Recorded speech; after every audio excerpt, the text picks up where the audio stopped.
Waktu gue beasiswa di Rende Itali, yang paling gue kangenin ya Indomie. Soalnya di sini gue cari kemana-mana gak ada yang jual. Untungnya ketemu promo ini. Gue belain jauh-jauh ke Belanda cuma buat beli Indomie. Itu ceritaku. Apa ceritamu?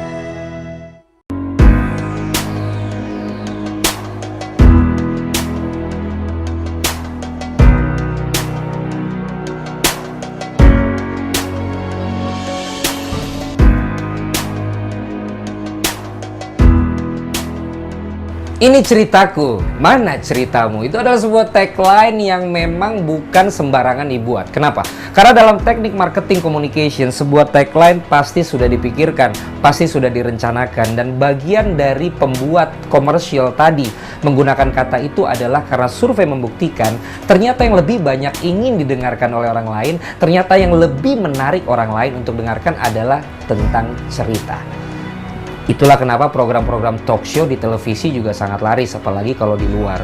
Itulah kenapa kalau kita mendengarkan kisah seseorang akan jauh lebih emosional daripada kita hanya mendengarkan sisi-sisi yang bukan dari cerita dia. Begitupun juga saat kita melakukan public speaking. Cerita menjadi bagian yang penting. Cerita akan membangkitkan emosional seseorang. Cerita akan membuat orang menyamakan frekuensi dengan apa yang mungkin pernah ia alami, dengan apa yang mungkin pernah saudaranya pernah alami, dengan apa yang mungkin orang lain pernah alami. Singkat cerita, contohnya misalnya, kalau saya bicara tentang bahwa hey, public speaking itu penting dan ternyata itu bisa dilatih loh. Beneran deh, itu terbukti karena semua yang saya trainingin sekarang sudah lancar bicara. Itu Anda bisa kemudian sekarang tangkap, cerna. Kira-kira Anda percaya apa enggak ya?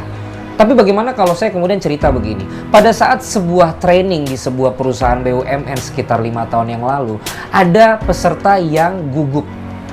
Bahkan saking gugupnya, dia juga gagap saat berbicara. Di dalam pelatihan-pelatihan yang dilakukan selama 1 hari itu, dia kelihatan sekali minder untuk mengikuti kelas itu. Semua orang juga bilang bahwa Valen, jangan ditanya sama dia deh, karena memang dia gagap.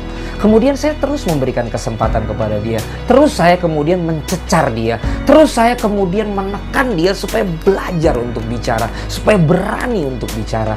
Singkat cerita, saat musik mengalir dengan lembut, di akhir pertemuan saya panggil dia. Saya bilang, hey Pak, sekarang coba Bapak yang buat closing.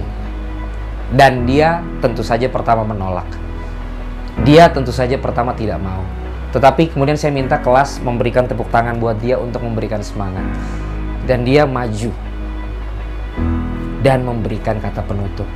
Dan yang membuat saya akan selalu teringat dengan kisah ini adalah bahwa dia mengatakan, ini adalah pertama kali saya mau untuk bicara di depan publik. Ini adalah pertama kali saya mau mendengar orang untuk menyuruh saya ke depan. Dan saya mendapatkan pelatihan yang memang berguna buat saya. Ini gue bukan GR ya, nanti saya undang orangnya.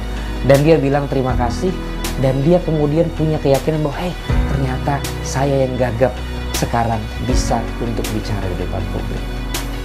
Kira-kira menurut Anda nih, lebih ngena yang mana pesan saya tadi? Pesannya sama, bahwa dengan latihan, Anda semua bisa bicara di depan publik. Lebih ngena dengan data, atau lebih ngena dengan cerita? Itu cerita gue. Mana cerita lo? Saya tunggu cerita Anda, saya tunggu komentar Anda, saya tunggu pokoknya apapun yang terkait dengan tutorial versi atau edisi ini ke Public Speaking TV, dan saya akan jawab spesial untuk Anda melalui video khusus untuk Anda. Alright. Saya itu sebetulnya paling senang kalau melihat rakyat di kampung atau di lapangan kecil di kampung itu mengadakan lomba-lomba yang sederhana yang mereka gembiranya, senangnya setengah mati, senang sekali. Bukan hal-hal yang tinggi-tinggi tidak, tetapi mereka betul-betul menikmati kegembiraan itu. Dan kemarin memang waktu di Waduk Pluit saya melihat mungkin ada 30-an ribu masyarakat di situ, ada yang naik apa itu panjat pinang, ada yang makan kerupuk, ada yang balapan karung, ada yang macam-macam lomba di situ. Pas saya ke sana hampir, kemudian saya lihat saya mau panjat pinang ya nggak berani. Saya mau ikut yang enak sebetulnya, makan kerupuk sama keamanan nggak boleh pak, itu harus dicek dulu pak, harus ada food test. Kerupuk aja mau di apa?